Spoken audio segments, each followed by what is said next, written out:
Thank you. Good evening, everyone. Good evening. This week I'm going to be talking about the most amazing piece of machinery on the planet, and that is the human body that we live in. Now, this body was designed with an ability to heal itself.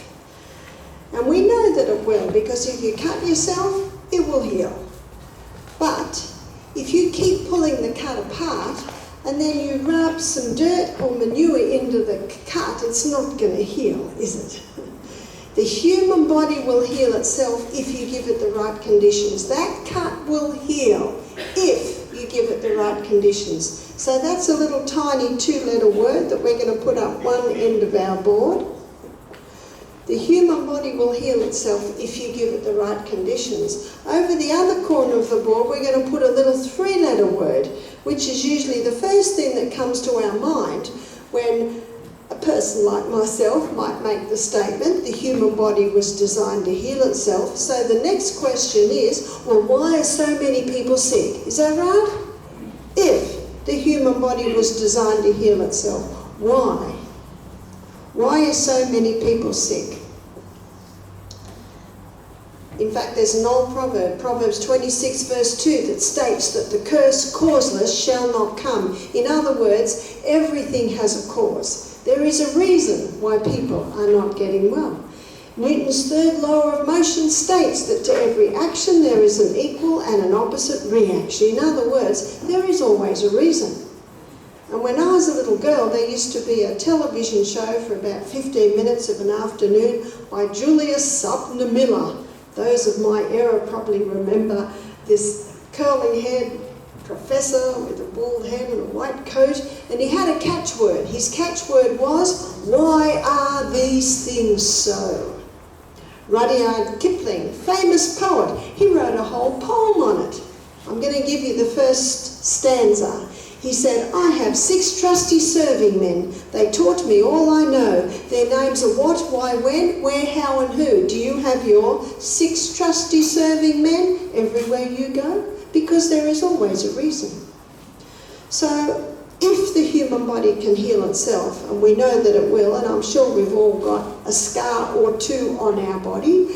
My husband used to be a bikie. He's got a lot of scars on his body. So, we know that the body will heal. So, why isn't it healing? Why are so many people sick? I come from an area behind Kempsey. We're an hour from Kempsey. Kempsey is not a very big town, and the government just spent $43 million putting a new extension on the hospital. Are we getting any better with all of these hospitals? No.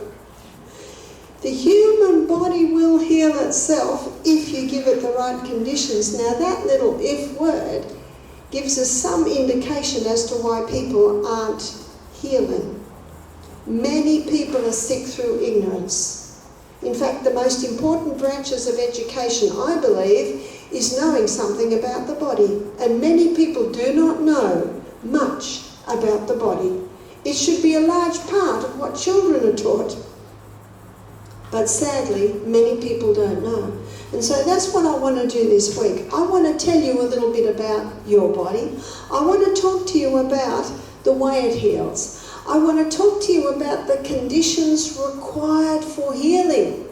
You see, my rose bush will give beautiful roses if I water it at the right time, I manure at the right time, I prune it at the right time, I try my best to keep the wallabies away because they're my biggest enemy. I've discovered they don't like bracken, so when I travel, I cut bracken and I stick it all through my rose bushes. See, my rose bushes will give beautiful roses if I give my rose bush the right condition. The human body is no different. The human body will heal itself if you give it the right conditions. As we go through this week, we're going to be touching on some of those conditions. But what I'd like to address specifically tonight is medicine's 2 main theories today as to why people get sick. I call them the 2 Gs, the gene theory and the germ theory. So let's begin by looking at the gene theory. What are the genes? The genes is a little genetic code inside every cell. It's actually the blueprint, it's the formula on how we're remade. And that DNA determines the colour of our hair, the colour of our eyes, how tall we are, the colour of our skin. I've just come back from speaking in Florida and Bermuda, and most of the people I spoke to had black skin. I don't have black skin. It's in the genes. And nothing I do will change the fact that I have white skin, I'm 5'2", I have blue eyes. Oh yes, I'm in my early 60s, but I don't have grey hair. I just visited my father, he's 92, and he's still got a lot of dark hair. It's in the genes. My husband's parents were white at 50, so he's white. It's in the genes. Nothing I do will change that. So it seems like a tiny little step to say, nothing I will do will change the fact that my mother died at 51, a cripple with rheumatoid arthritis in a wheelchair, and so will I. But you probably noticed I'm not dead, and I'm not crippled in a wheelchair. That's because genetics loads the gun, lifestyle pulls the trigger. I know the triggers. I know what will turn that trigger on, and I'm not going to turn the switch on. That's the good news, because I think we're all born with some genetic weaknesses. But we can switch that switch on, or we can switch that switch off. Isn't that good news? I thank God for that news. So let's have a look at the DNA. Watson and Crookes, two scientists in 1953, they were able to unravel the DNA, and so it made headlines in the newspaper. Secret of life has been discovered. They discovered, by unraveling the DNA, the very structure of the DNA. And the reason why the headline said secret of life had been discovered, because they thought when they were able to unravel the DNA, they would find the secret of life, the secret of health, the secret of sickness. That's 64 years ago. Are we any better? Are the hospitals getting smaller? No, they're not. No, they're not. So I'd like to suggest that secret of life hadn't really been discovered. And they actually discovered something that they didn't expect. Who put the information in the DNA? That's something that they cannot answer other than acknowledging that there's a God in heaven. Let's now go to the CBD. I call the CBD of the human body the inside workings of the cell, because that's where everything happens. And we are just a bunch of cells. We are eye cells, skin cells, bone cells, pancreatic cells, brain cells. So to understand how the body heals, we need to understand how it works. And today we're going way into the very middle, which is the nucleus, where the DNA is, the genetic code. And Watson and Crookes were able to pull that out. Even though that DNA cannot leave the nucleus, it can be pulled out. And they were able to pull it out almost 2 meters long. And there are 23 chromosomes from our mother, 23 chromosomes from our father. And there's a huge amount of information in this DNA. In fact, if you were to put all the information that's in the DNA into alphabetical language and put it into paperback books and pile them up on top of one another, they would reach the moon and back several times. I can hardly get my mind around that piece of information. And in Psalm 139 verse 14, the psalmist says, I will praise you, for I am fearfully and wonderfully made, marvellous are thy works, and that my soul knoweth right well. And that psalmist didn't know about the DNA. The outside strands is made up of polysaccharides. Polysaccharides simply means many sugars. Everything we eat is made up of many sugars. And then the inside strands is made up of amino acids. Amino acids is a breakdown from the protein that we eat. And as a vegetarian, I'm getting my protein from lentils, chickpeas, lima beans, all the legumes, nuts, seeds. And in the middle, the glue that glues these two together is minerals. And minerals is found in our vegetables, specifically our dark green leafy vegetables. Hippocrates, father of medicine, stated, he said, let food be your medicine and medicine be your food. And he didn't know that the very DNA of the cell is made up from the food that we eat. And we're constantly being remade. Our eye cells are remade every 1 to 2 days. That's why if you get something in your eye, you've got to get it out quick.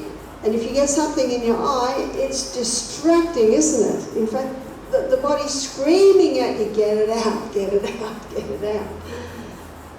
Because if you don't, the eye cells can actually grow over it. That's why if you have eye surgery, usually home within a few days, sometimes within the day. The next cells are the cells that line our gastrointestinal tract. And on, I think it's Saturday morning at 10 o'clock, I'm going to take you on a journey through your gastrointestinal tract. But down in the small intestine, the small intestine is lined with these little villi. And the new cell is made down here, it travels up, and it goes away every 3 to 5 days. That's why someone with irritable bowel, if they're given the right conditions, they can heal quite quickly. Within a few weeks, they start to see. And I've met people that have had irritable bowel for 30 years. Whew. Many are sick through ignorance. So we're looking at how quickly cells are made. Did you know you've got new skin every month? Where does the old skin go? Isn't that why we wash our clothes and wash our sheets and wash our bodies? Because the body's constantly giving off old cells. I think it's about every 6 weeks your liver that lives under your right rib. Bones, every 3 months. We're constantly being remade according to the formula, according to the blueprint, according to the pattern that's written inside that DNA. So what I'd like to show you now is how the new cell is made, because when you understand how the new cell is made, you begin to understand why people are not healing. So a photocopy is made of the RNA. You see, DNA cannot leave, but the RNA can. And RNA comes down to another section of the cell called ribosome. And ribosome is the little factory where the new cell is made. It's called ribosome. Now, for purposes of illustration, I'm going to show you how the new cell is made. We're going to make a new gastrointestinal tract. I'm going to show you how the new cell is made, and I'm going to show it in like the building of a brick wall to make it easy to understand. So the first brick goes down, and maybe that's lysine. It's an amino acid. Then the next brick goes down, and maybe that's phenylalanine, another amino acid. Then the next brick goes down, and maybe that's methionine. Then the next brick goes down, and maybe it's tyrosine. Can you see what's happening here? Every amino acid is a different shape, and it fits into the next amino acid. And it fits together according to the formula, according to the blueprint. And every 3 to 5 days, out pops a new gastrointestinal tract cell. Well, what about an irritable bowel syndrome cell, or colitis, Crohn's disease, which is irritation of the lining of the gut? Let's have a look at how that's made.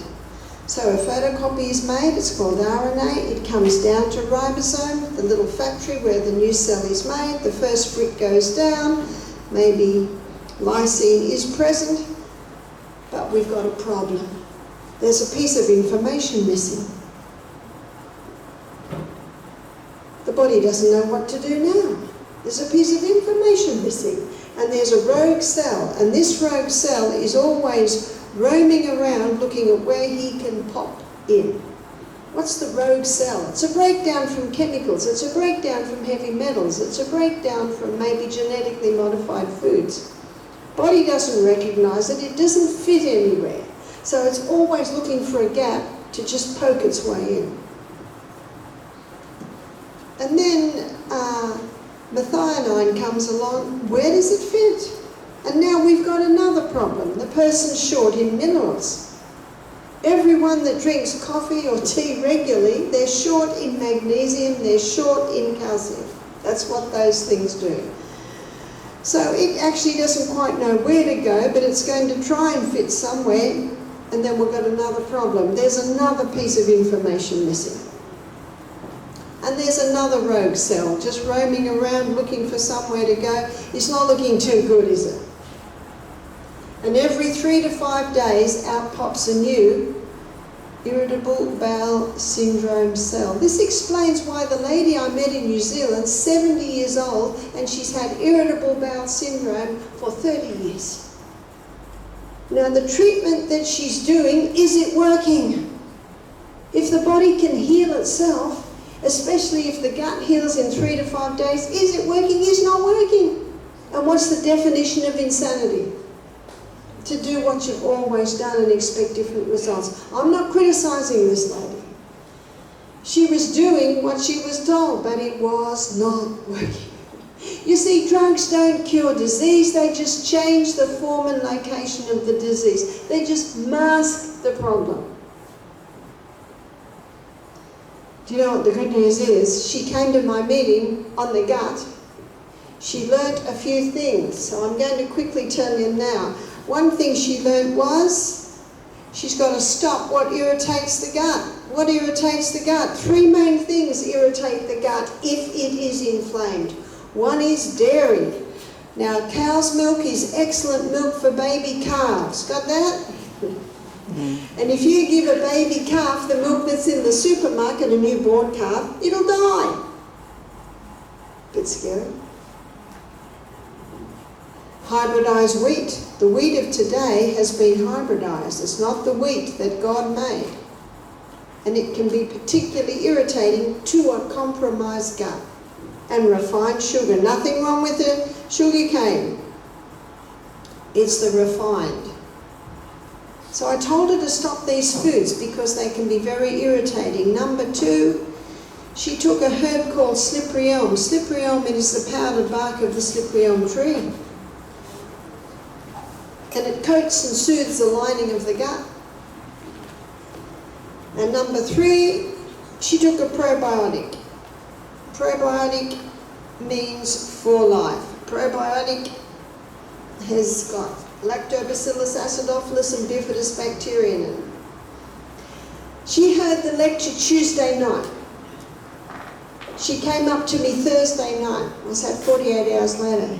She said, all my cramping has stopped. She said, I'm not bleeding from the bowel anymore.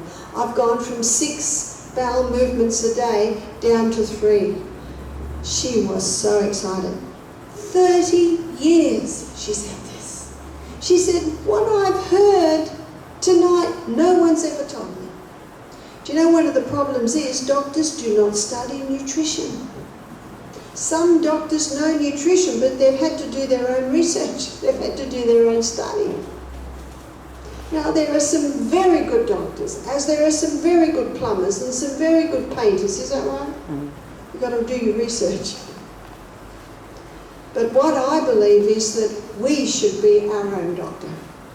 Because only you know how you feel, only you know what you've been through, and only you know how your body responds or reacts to different things. So who is the most qualified to be your doctor? You are. And I love teaching people how to be their own doctors. So what I'd like to look at now is I'd like to look at specifically what has caused the damage in the DNA. Especially when you realise that there are enzymes constantly going up and down, healing any glitches. So why aren't they healing the damage? Well, if the body's not being supplied with the basic nutrients to make those enzymes, can you see not even that's happening? So what I'd like to look at now is I'd like to look at what is causing the damage in the DNA. $1 million question. Why is the DNA damaged? The research is showing now that 92% of DNA damage is caused by a mineral deficiency. How could Aussies be mineral deficient? You see, the highest mineral food is greens. And 10 years ago, we didn't even know what kale was, did we? Or rocket, or all these other greens have come in. So Aussies are eating more greens today. Now obviously if someone lives on fast food, takeaways, there's not going to be much minerals there. But even people who are eating fresh fruits and vegetables every day are showing mineral deficiencies. What we have to have a look at is how it's grown. And today many conventional farmers are using superphosphate. And what that does is it locks up the minerals in the soil so that the plant can't get the minerals. So the plant's deficient.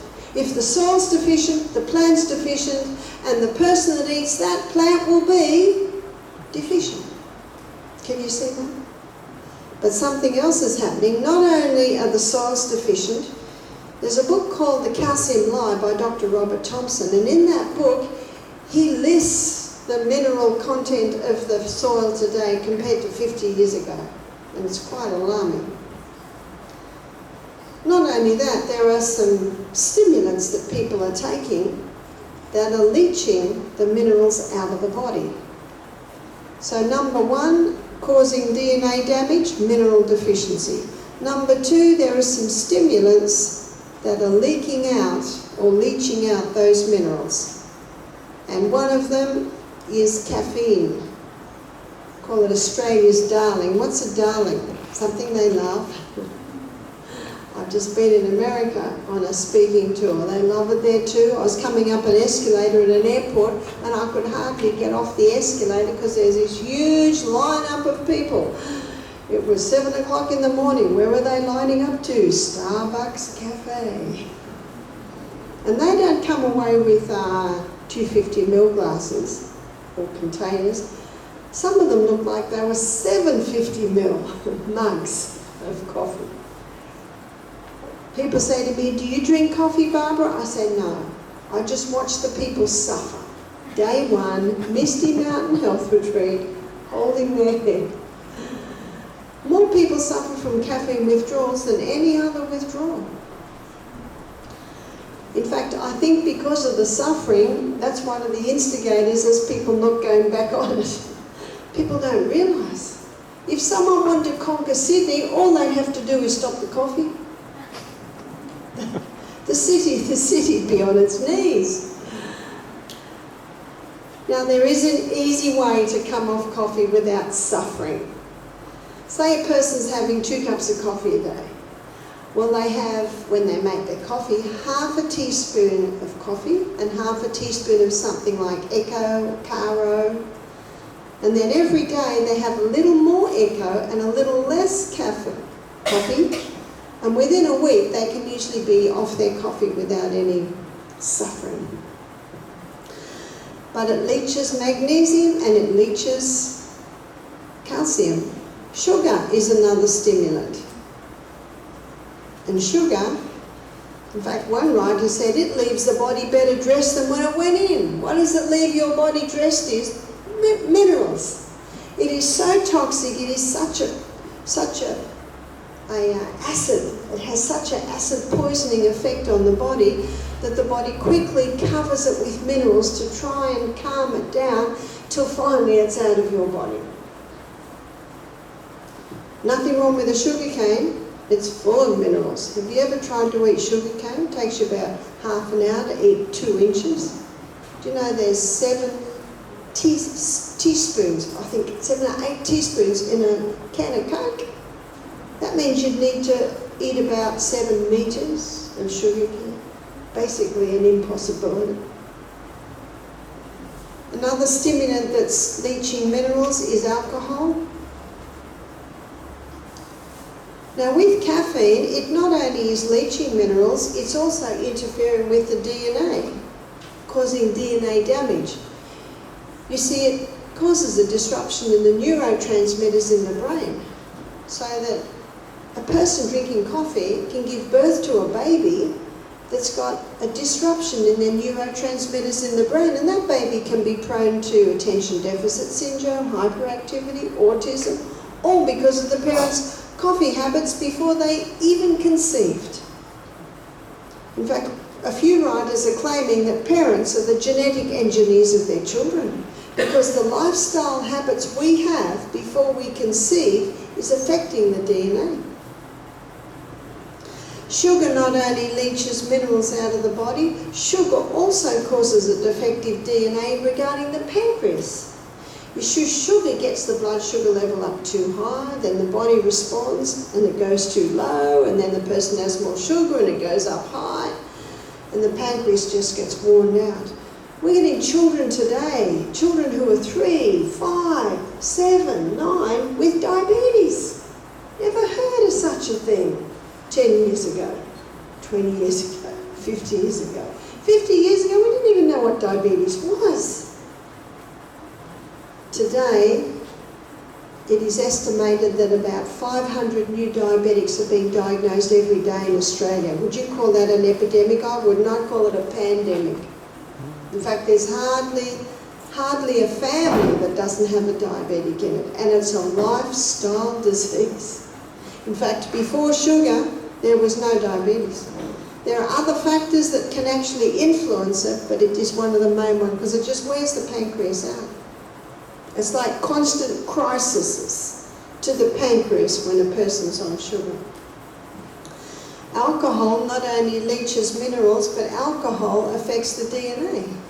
The two organs that are directly affected with alcohol are the brain, headquarters, and the project manager, which is your liver. We're getting children born today with fetal alcohol syndrome to parents that have 2 drinks a week. And some doctors are even advising people have 2 drinks a week. Is that right? There's no safe dose of alcohol. It is a toxic poison. It is a neurotoxin, meaning it kills brain cells. So we're also looking at damage to the DNA and also what's the stimulants that are leaching the minerals, and another is tobacco. There are some pretty graphic pictures on the side of the road and also on the cigarette packer, is that right? I think it's fairly well known today, the damaging effect of tobacco. But regarding the DNA, children are being born today with less alveoli in their lungs and holes in the honeycomb shape around the alveoli because of their parents' smoking habits. So this isn't just smoking through pregnancy, this is the defective DNA being given at conception.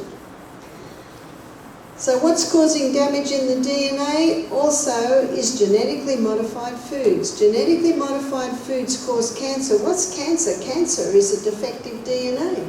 So what causes the defective DNA? Genetically modified foods can do that. Genetically modified foods basically are a result of the DNA of 2 species being spliced together. Say the DNA of an Atlantic salmon with the DNA of a tomato, hoping to create a tomato that grows in the snow, but it doesn't. Now we've got a tomato that's got a strange shape. It's actually got 5 centres instead of 1 centre. And the full result of human beings eating those genetically modified foods is still not fully known. But the fact is, when we eat food that's genetically modified, the molecules that are broken down from eating that food can affect our DNA. The Russian president, Putin, do you know he's issued a law? He said any Russian that grows genetically modified foods is to be considered a terrorist, or even sells it. Did you know he's giving land away to Russians who grow non-GMO organic? Would you have thought that would have come out of Russia? Just put his name, genetically modified food, into the web and you'll see a whole spiel on that. Monsanto is so wealthy that every time in Australia and America it goes to court to try and get rules in for the manufacturers to write on their labels, Monsanto wins. So in Australia and in America, they don't have to say on the label if it's been genetically modified. So how do you know? If you eat organic, you can be assured it's not genetically modified. Otherwise, the organic farmer loses his organic status. Grow your own as much as possible, go organic as much as possible. But it's so expensive, yes it is. But the more Aussies that eat organic, the more organic will be available. And even in Woolies now, they're starting to get organic sections. One lady told me that she moved to a little town, and she said to the man in the fruit and veggie shop, "Can you start to get some organic?" He said, "No." He said, "I can't afford to do that." She said, "We'll buy it. We'll buy as much as we can." So he agreed, and little by little he started to get some organics. 2 years later, 3/4 of the shop is organic because people started to buy it. Some people say, "But I look at the celery and it's limp and doesn't look near as good as the conventional celery, and it's 3 times the price." But if you were to test the minerals in those foods, you'd have sometimes 10 times more minerals in the organic. And it would be nice if it wasn't limp. But grow your own as much as possible. Even just start by growing your celeries and your rocket and your kale, just your greens. That's a step. We are not 100% organic because it can be very difficult in the country because all the best organics go to the city. Sometimes it's easier to get organic in the city, but we do the best we can and we grow a lot. And we're able to buy bulk a fair amount. We're looking at what causes damage to the DNA, chemicals. Be careful of the chemicals in your home. Have a look at what's in your shampoo, what's in your toothpaste. It's easy today really in the supermarket. You can buy biodegradable shampoos, conditioners, laundry detergent. So be very careful of what your cleaning products are. The best cleaning product is white vinegar, sodium bicarbonate, those Enyo cloths, those microfiber cloths. It's a lot cheaper too, cleaning with that. And the lady might say, "But they don't smell nice." Well, get some essential oils, your eucalyptus oils, your lavender. In fact, there's a lovely essential oil we use. It's an Aussie one. It's lemon myrtle. That gives a beautiful scent to your bathroom. So check out the chemicals in your home. The biggest chemical company in the world is the pharmaceutical company. Drugs never cure disease, they just change the form and location of disease. I have to tell you, we've been spun alive. The drugs are not healing. They're not healing. We had a lady come to our program only last week. She's not an old lady, she was only 35, mother of 3 little children. She's been on an infusion to try and help her irritable bowel for about 5 years now. The last time she had the infusion, she reacted so badly, her blood pressure went up, and she didn't know what to do now. So she came to our retreat, and little by little, with the lifestyle changes, with the herbs we implemented, her and her husband were so happy. Now, she was not healed, but her symptoms had reduced by almost 3/4 by the time she went home. Most people are sick through ignorance.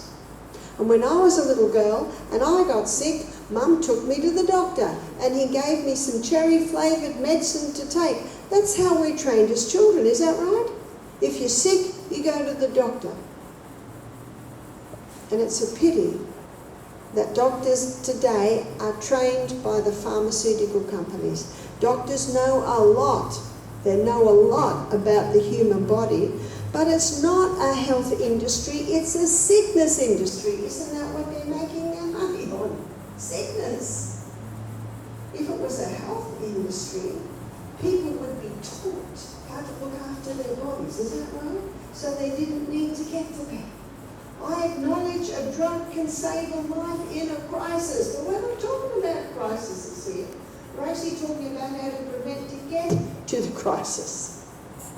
And if I broke my leg in a car accident, I'd be very happy to see that ambulance. I'd be very happy for the surgeons to reset my leg. But these are crises. This is not day to day. We're looking at what causes damage in the DNA. Number 5 is electromagnetic field. Excess. We are electrical people. And there's a spark of electricity in every cell in the body. It's the excess that's the problem. Do you know, 20 years ago, houses were not allowed to be built under the big power lines. Do you remember that? You have a look at housing estates today, they're there. And a farmer knows if his cows browse under those big lines, then the baby calf is stillborn or just deformed, because there's 500 times the electromagnetic field usually on the planet, 500 times more under those power lines. I've had a few people come to me with electromagnetic field poisoning, and they can't even be in a room where there's a Wi-Fi. So be very careful of your exposure. Laptops, do you know the worst place to put a laptop is? Not a lap.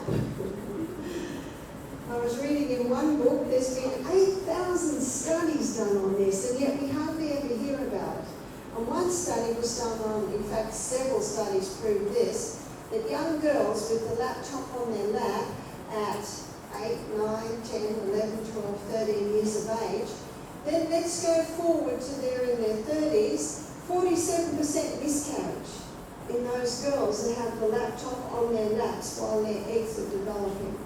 We're getting a lot of young people that are getting headaches and ear problems because they sleep with their iPhone under their pillow.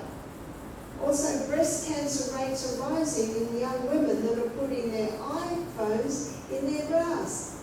But you can even buy a sports bra today with a pocket in it, so you can put it in there.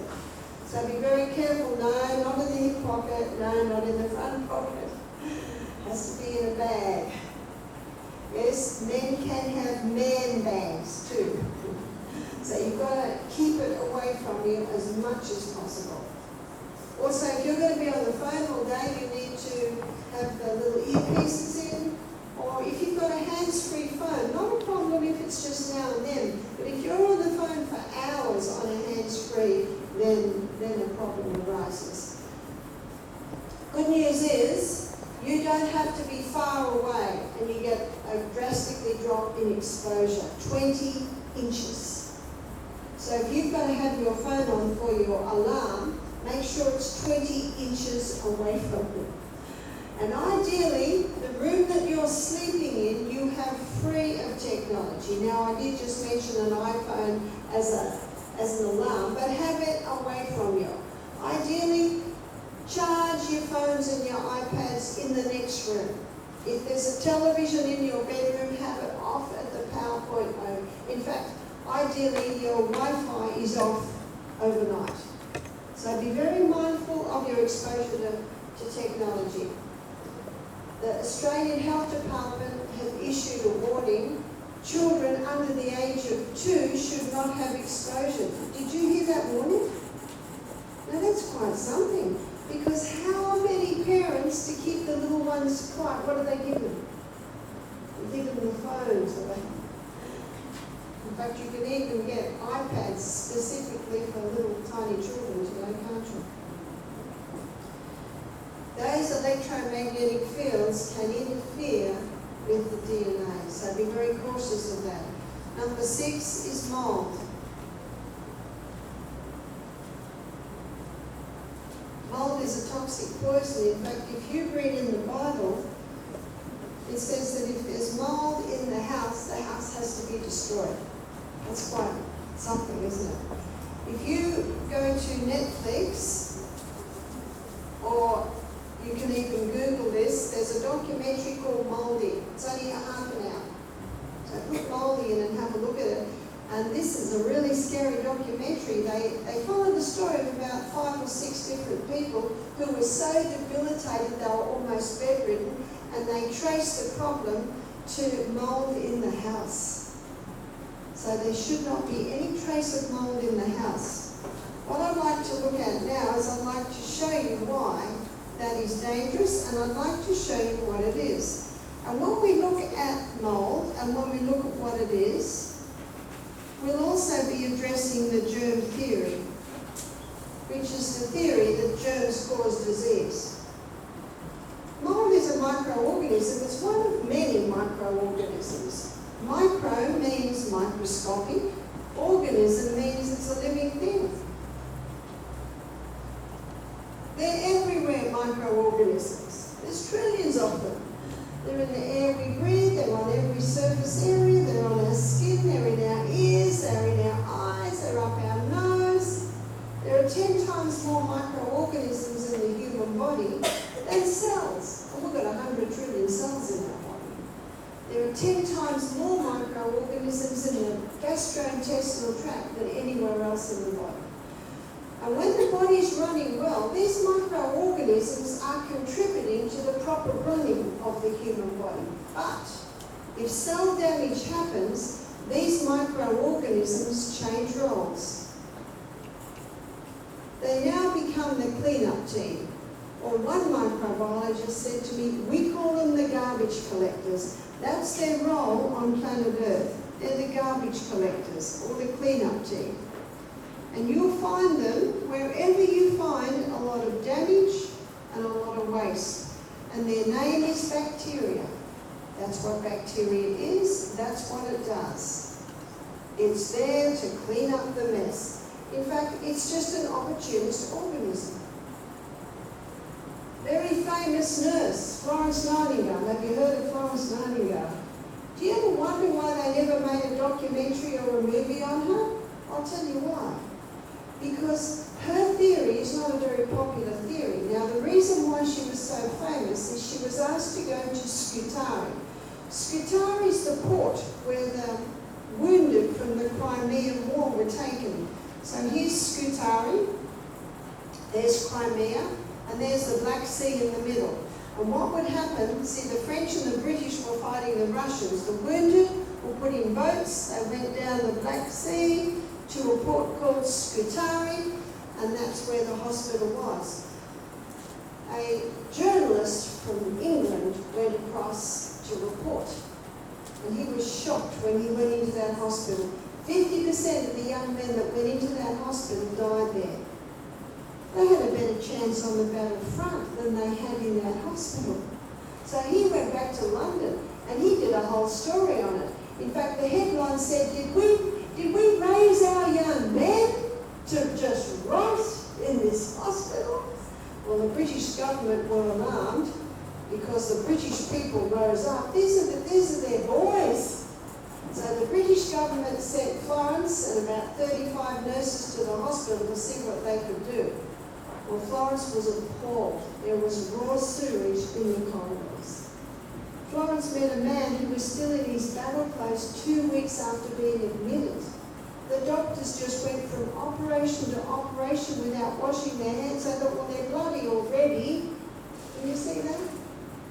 So immediately Florence sent a telegram to the Prime Minister, a telegram to her father. She said, we need a sanitary commission to assess what's going on in this hospital. She said to her father, I want a shipload of clean linen, clean bandages, clean mattresses. She got her nurses to start scrubbing. The sanitary commission came along, and this is what they found. The hospital was built here, in a swamp, and they found a dead horse in the swamp, and the water, that is a horse, the water from that swamp, the men were drinking, and they were washing wounds with it. And they found a dead dog in another area. So immediately, the Sanitary Commission began to implement changes. They cleaned it up, they got some clean water, they fixed the plumbing so that raw sewage wasn't there. Florence Nightingale started to work on the doctors, so they washed their hands between operation. And within 6 months of these changes being implemented, the death rate went from 50% to 2%. Now this is 80 years before antibiotics. Can you see why the pharmaceutical company don't like this story? Because they like you and I to think that it's the drugs that have helped. When Florence Nightingale went back to London 18 months later, she was hailed as a heroine. When she saw the welcoming party, there was Queen Victoria and Prince Albert. She changed her name to Mary Smith, went down the back gangplank and went home. They said to her later, why did you do that? She said, I'm not a heroine. She said, all I did was increase hygiene, sanitation, and nutrition. Did you hear that? Hygiene is personal hygiene. Clean the body, clean the wound, clean the clothes. Sanitation, keep the house clean, get the raw sewage out of the house. And nutrition. You cannot heal without nutrition, as you can see just by the DNA. Now I want to give you a graph now that you will not see in any newspaper, because I believe that the pharmaceutical companies own the media. They must. Look what's on the television. Do you know in America, every ad is for a drug? It's just incredible. So here we have all the childhood illnesses. We've got mumps, measles, rubella, whooping cough, tetanus, polio, all basically wiped out until and then vaccination was introduced. Now you will never see that graph. What are we told? We're told that it's the vaccines that stop that. Well, surely polio. Let me tell you something about polio. There was no polio. And then they began in London to put arsenic and lead in paint. And they started to use DDT. So here's the graph of the increase in using these toxic poisons. The blue is polio, then polio appeared. There was no polio before that. So what they quickly realised what was happening. They stopped putting the arsenic and the lead in paint, and they stopped using so much DDT. And what do you think happened to polio? Decrease. And then they introduced the vaccine. What I'm telling you is facts. F-A-C-T-S. And you can check that out, because these are things that we need to know. We've got another graph today. Attention deficit syndrome, hyperactivity, Asperger's, epilepsy, autism, cot death. Children are not dying from infectious diseases anymore. Children are dying from neurological diseases. They're being maimed from the neurological diseases. Where are they coming from? The neurotoxins that are in the vaccines. In 1998, they banned mercury from childhood vaccines because of the clear link. Do you hear that? Clear link between mercury and autism. But children are still developing autism. Well, there's still neurotoxins in the vaccines. There's aluminium and formaldehyde. So that they're both neurotoxins. Let's continue to see what happens with these microorganisms. So bacteria are the garbage collectors. Can you see what Florence Nightingale did? She just turned the tap off. She just cleaned up the place. So there was nothing for these guys to eat. But let's have a look at what happens in nature. Let's say a kookaburra dies in the bush. Doesn't stay there, does it? It breaks back to dust. What breaks it back to dust? The microorganisms that were an integral part of living, running kookaburra now take their suit of clothes off, so to speak, put their rubber gloves and apron on, and become the clean-up team, the garbage collectors. As the environment changes, they become the exterminators. So what's the exterminator's name? The exterminators are the yeast and fungus. They're very busy on the rainforest floor. You see, that's what they do. Not long after the yeast and fungus stage, then the undertakers come in. What are the undertakers? The undertakers take away dead things. And their name is mold. That's what mold is. That's what it does. That's its role on the planet. And it's not long after the mold stage that the matter is now brought back to dust. What does the preacher say at the funeral? Ashes to ashes, dust to dust. What's he referring to? He's referring to what's about to happen in the coffin. The matter is about to be brought back to dust. What I have drawn for you here is cycle of life, or the carbon cycle. A basic law of science states nothing is created and nothing is destroyed. It just changes form. So what I have drawn for you here is the carbon cycle. And aren't we glad of the carbon cycle? Because if it wasn't for this cycle of life, there'd be so much rubbish on the planet, we wouldn't be able to walk on the planet. You see, these are the players in the cycle of life. These are the performers. They're not the enemy. Louis Pasteur stated that germs cause disease, and when Florence Nightingale read of that theory, she said, this is the theory of a man of a very unstable mind. And she said that anyone who believes it is equally unstable, because germs don't cause disease, they're the result. Florence Nightingale did a very similar thing in Indian hospitals. But you know what's happened today? Pasteur's theory has taken over medicine, and so you can't even go into some wards unless you wash your hands with chemicals. There's disinfectants everywhere, there's antiseptics everywhere. It's kill, kill, kill. To the point where we've got some bacteria now that are drug resistant, am I right? You see, when you understand the ability for these to adapt and adjust to the environment, if they continually kill, what are they going to do?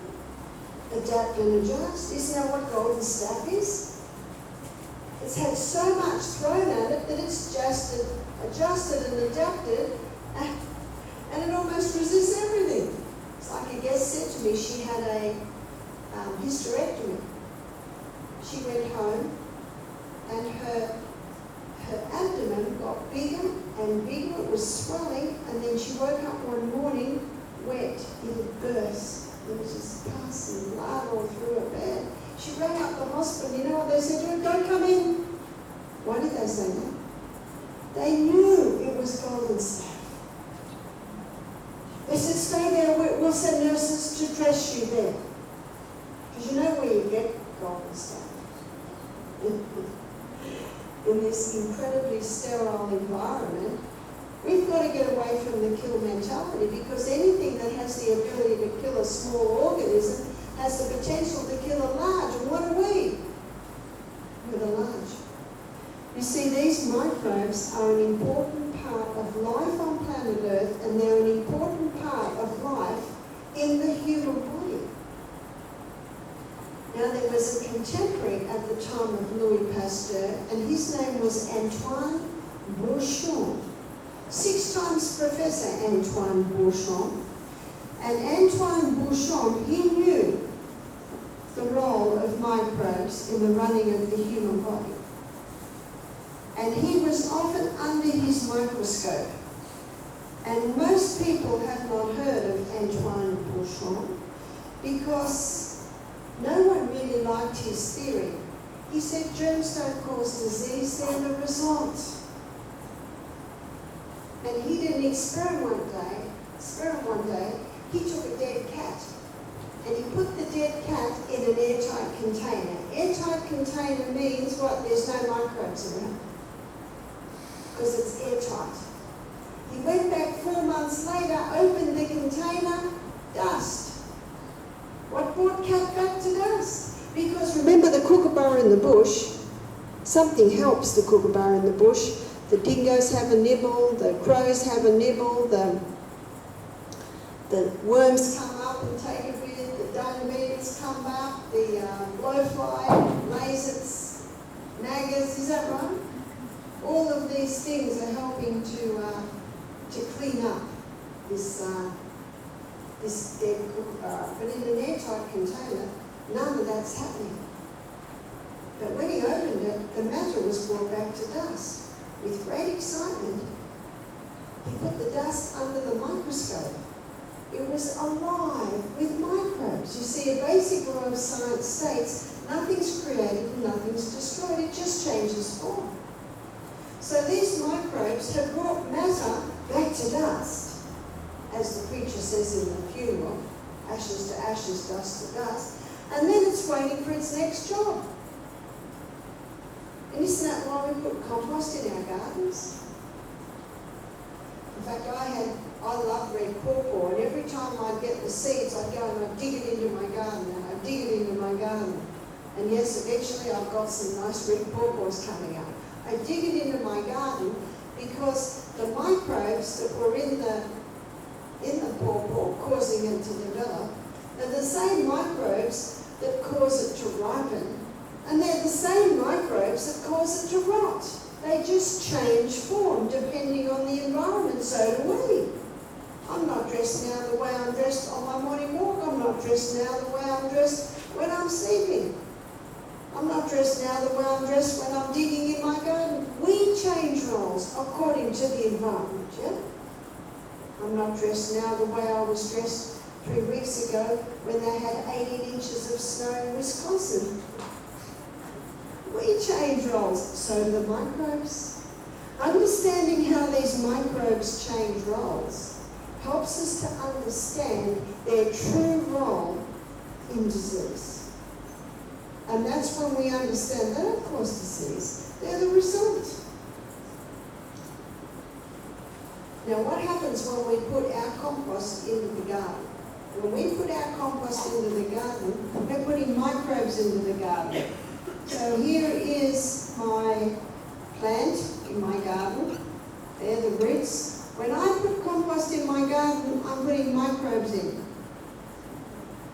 Now they play another role. Now they are responsible for the final breakdown of the food. Sorry, not the food, the minerals. So those microbes are responsible for the breakdown of the heavy metals and the minerals in the soil. Those microbes are responsible for the absorption of the minerals out of the soil and into the plant. Those microbes protect the plant. So they play a protection role. So they protect that plant against any harmful pathogens that might be in the soil, and they also are responsible for the nourishment of the plant. Now that plant knows that it needs those microbes, so 50% of the fuel that it makes from photosynthesis, it sends back down to the roots to feed the microbes. Lovely illustration. And you'll find all through nature the law of service is written on every plant. Every plant takes to give. It takes the sunshine, it takes the nutrients to produce fruit to give to you and me to eat. Can you see why organically grown fruits and vegetables have such a far higher nutrient content? It's because of the microbes in the soil. That's why compost bins are so important. Now I want to take it somewhere you may never have taken it before. When we were in our mother's wombs, our gut was sterile, no microbes. And when we were born, we were literally showered with our mother's microorganisms. In fact, colostrum, that thick, rich, creamy substance that a woman's breasts make in the first 3 days is rich in these microbes. And those microbes now form a thick turf wall lining the gastrointestinal tract. Those microbes now play a similar role that they play in the dirt. Those microbes are responsible for the final breakdown of our food before it enters through and gets into our blood. Those microbes are responsible for the absorption of the nutrients across and into the blood. Those microbes protect the blood against any harmful pathogens that might be in the gut, and those microbes nourish those little cells that line the gut. Hippocrates said, all disease begins in the gut. Many people are sick today because of what's happening in the gut. Now what's happening today is people are taking things that are killing off the microbes. So what would kill off the microbes? Antibiotics. kill off the microbes. Statin drugs, that's all your cholesterol-lowering medications, kill off the microbes. Tomorrow night I'm going to be looking at, well, it's one of my most, popular to me lectures called Fantastic Fats. And I'll be showing you tomorrow night that this fat-free diet that people are going on to try and get their cholesterols down is actually not working. And it's very unscientific. So cholesterol-lowering medication is actually not necessary. And it's also breaking down the gut. Something else that breaks the gut down is cortisone, prednisones. Something else that breaks the microbes down is the contraceptive pill. Also a lot of pain medication like ibuprofens. Now when you've got a compromising gut flora, when you've got a breakdown like that, now you have a compromise in breakdown of your food. You've got a compromise in absorption of your nutrients into your blood. You've got a compromise protection. You've lost your border protection. What's going to protect your blood against harmful pathogens now? And your cells have now lost a lot of their nourishment. This is a disaster. Now one lady, the lady that came last week that had the irritable bowel, she had what they call now a fecal transplant. Have you heard of that? That's their answer now. A fecal transplant. They take the feces of a healthy gut and they mix it with water in a blender. That's not a very nice thought, is it? They put it in huge syringes. They put the person under anaesthetic and do a colonoscopy and inject it in. So this lady had it last week, had it fixed up, and it's a very expensive procedure. And one man rang me up and he said his 15-year-old daughter had it. Do you know why she had such a bad gut? Because as a child she'd had antibiotic after antibiotic after antibiotic. I'm not against antibiotics, they save lives, but most people should go through their life never having them. In fact, doctors today are being told, please stop prescribing so many antibiotics because people are becoming immune to it. So there's a serious illness and they're not working. The human body can cope with about 2 courses in a lifetime. Did you hear that? I'm afraid many people are having 2 courses a year. One lady told me that her daughter had 22 courses in the first year of life. Oh, that hurt to hear that. And isn't that an area that's not often looked at? Actually, it is being looked at today because so many people are sick. And fecal transplant's not the answer. This man whose 15-year-old daughter had it, he said, then she got sick and had an antibiotic, and now she's back to square one. He said it's a very expensive procedure. What's the old saying? I think we're barking up the wrong tree, yeah? We've got to look at these microbes, consider them, consider their true role on planet Earth, and also consider how we can work with the human body and bring about healing. Like the story of the lady I told you who had irritable bowel for 30 years. And the lady we saw last week, who her and her husband went home, you couldn't wipe the smile off their face. They had spent so much money, they'd gone through so much. And these very simple procedures were bringing about healing. So what I'd like to look at in my last section here tonight, I'd like to look at what an antibiotic is. Because I like to analyse to know exactly what we're playing with here, why they work, and why it is so dangerous to actually overdo this one. So, the very, that one's not rubbing out very well, let's go over here. The very name antibiotic, let's have a look at what it means. An antibiotic means anti-life.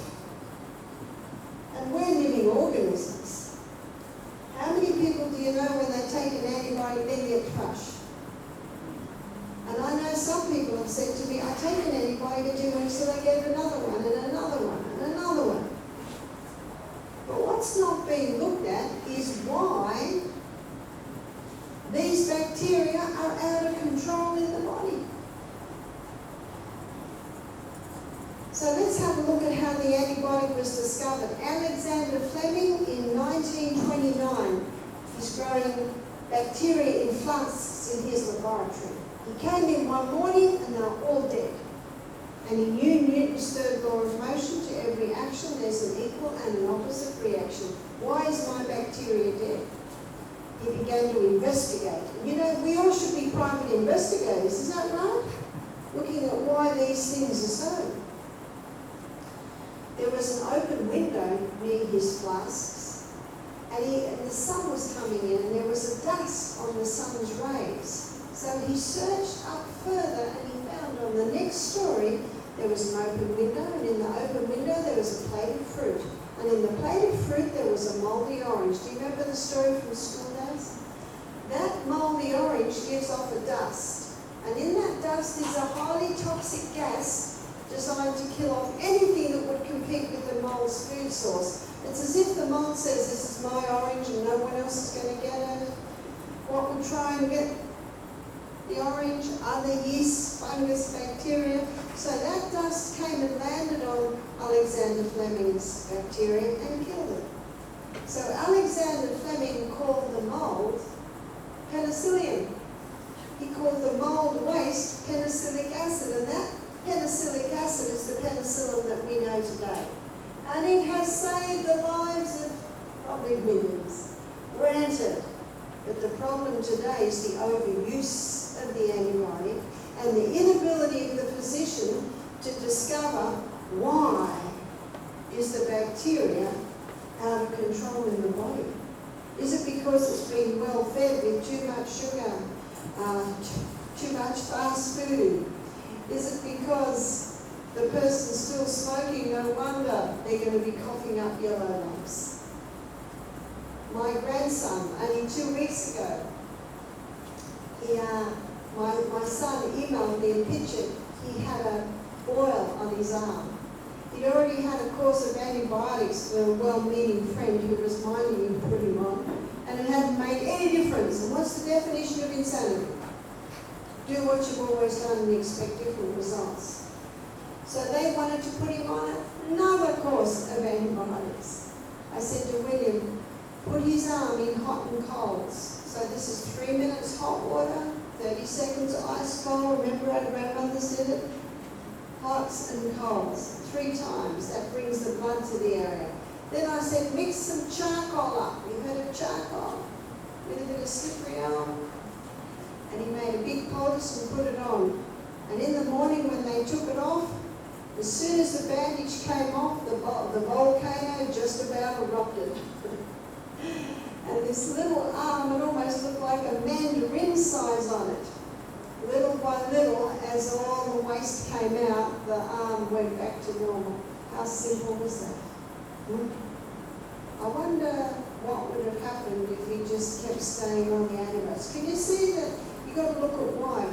So then the question is, well, why does this little boy have boils? But the people he was staying with at the time didn't understand that donuts and chips aren't the best thing for little boys. And also this little boy had a bit of a gluten allergy, so can you see sometimes it can be a built-up of a waste in the body, and the skin is one of the body's main organs of elimination. So all that waste started to come out of the body. And what do these microbes live on?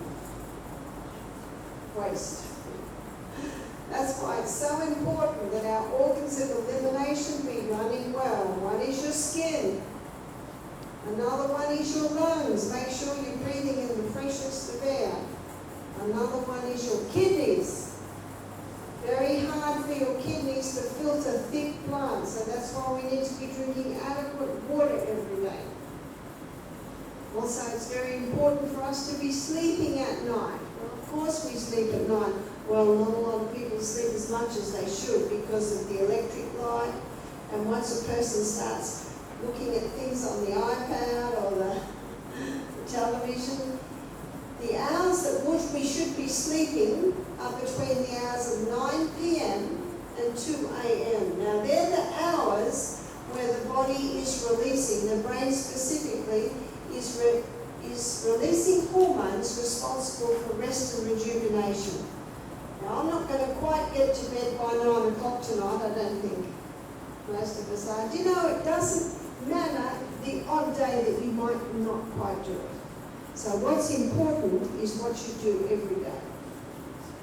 See, it's not the odd day you do it or the odd day you don't. It's what you do every day that makes the most difference. A lady rang me up. She said, Barbara, my little boy is sick.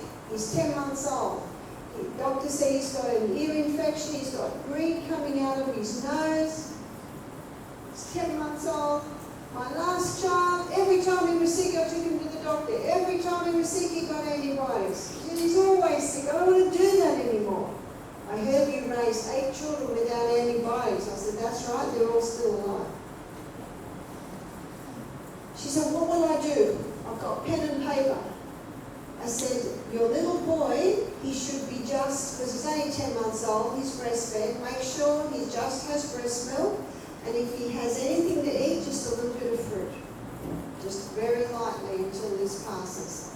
I said, you can get some garlic and finely slice it. Do you know that garlic is a potent antibiotic? But to have it as an antibiotic, an adult should be having 4 raw cloves a day. That's pretty lot, isn't it? Well, this is not, you don't have this for the rest of your life. It's just until you conquer your problem.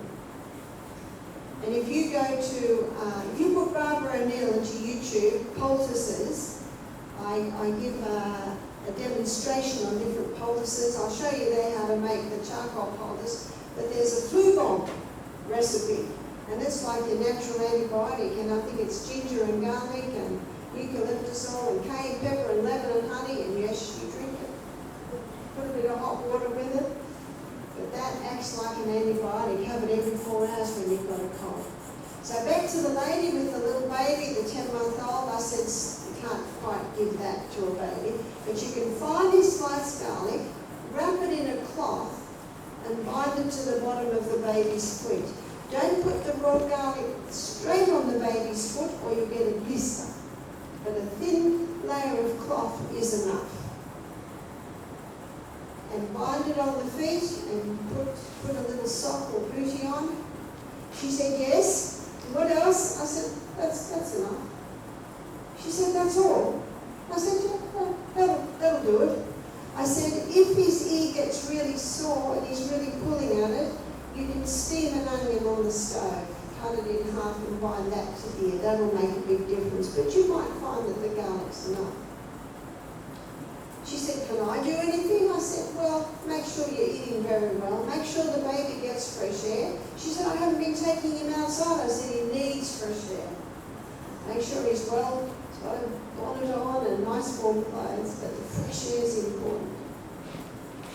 Well, she emailed me 4 days later, and the first thing she said was, wow. She said, my baby recovered quicker than my baby that used to on the antibiotics. In fact, one mother told me every time she takes the little one off the antibiotics, the earache comes back. What's the message there? It's not working.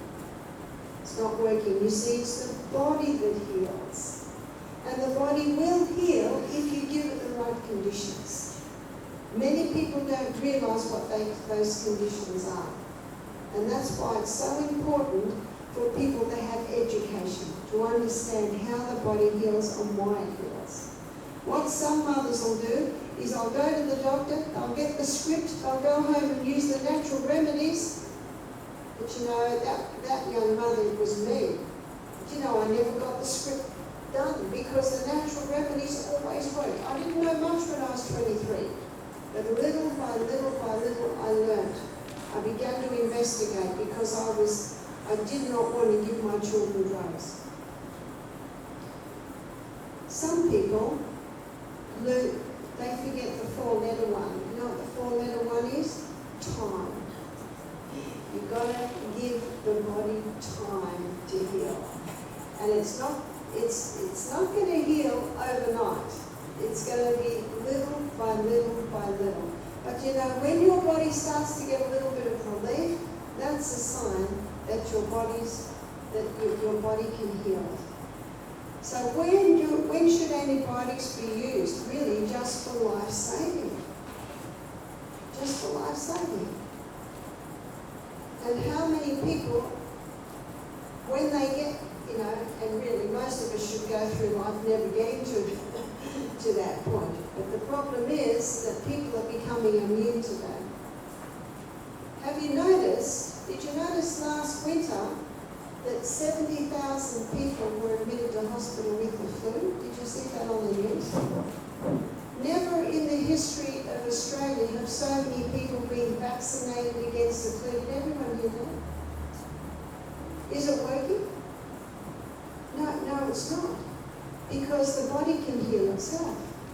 I'm travelling at the time, at the end of last winter, and I'm in an airport, I think it was Melbourne, and there's a big television screen, and the head of infectious diseases came on, and he said, there's an epidemic. He said, we're warning Australians to take precautions to have the flu shot. And he said, it won't stop the flu. I looked around me. Did anyone hear that? Did you hear that? It won't stop the flu. Do you know why they advise it? Because they've got nothing else. Do you remember what our grandmother used to do? Put feet in hot water with a bit of mustard in it, go to bed, have hot lemon drinks, eat lightly, just eat hot soups, put a bit of cayenne pepper in that hot soup.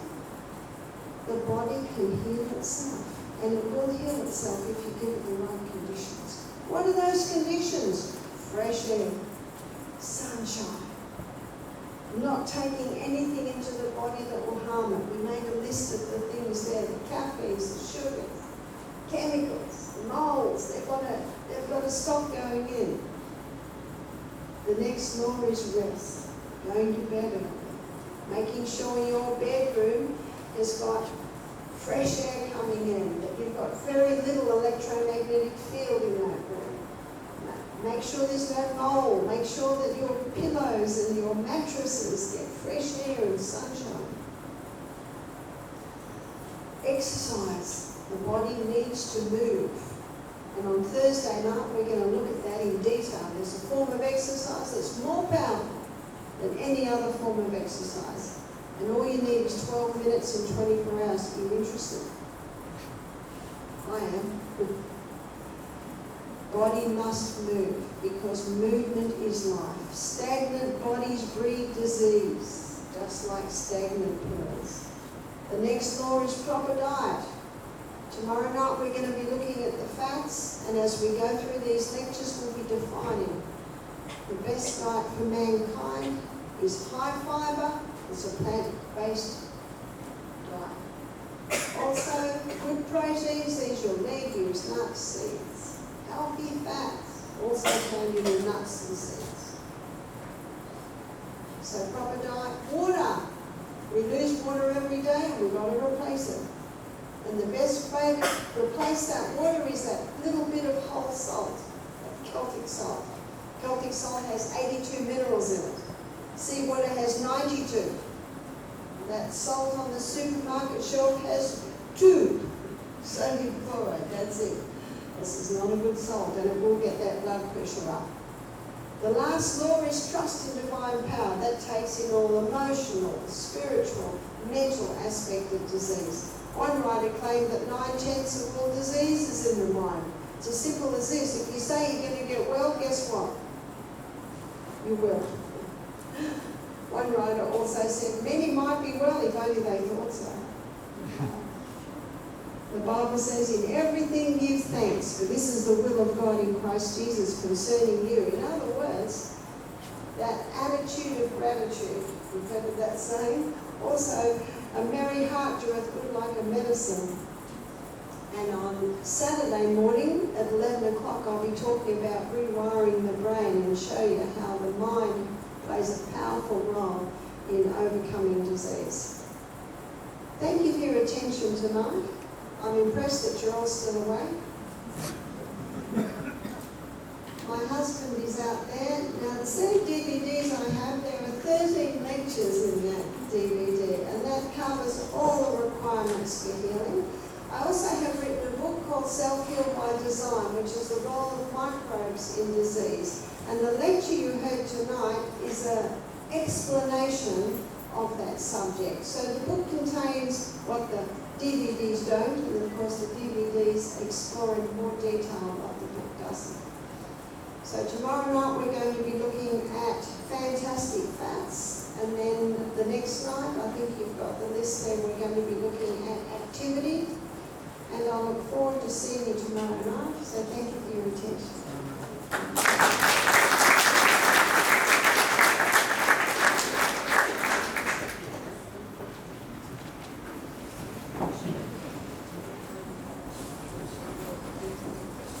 Thank you, Barbara.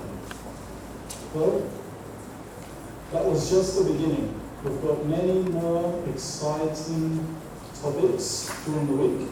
Just want to make you aware, remind you that tomorrow's lecture, so Wednesday the 25th and Thursday the 26th, will be held at Launton Community Centre. And then Friday and Saturday will be back here in Burpengary. So also, we've had a change on the child nutrition one.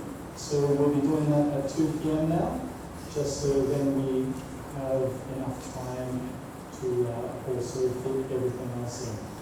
So thank you very much for coming, and we look forward to seeing you all tomorrow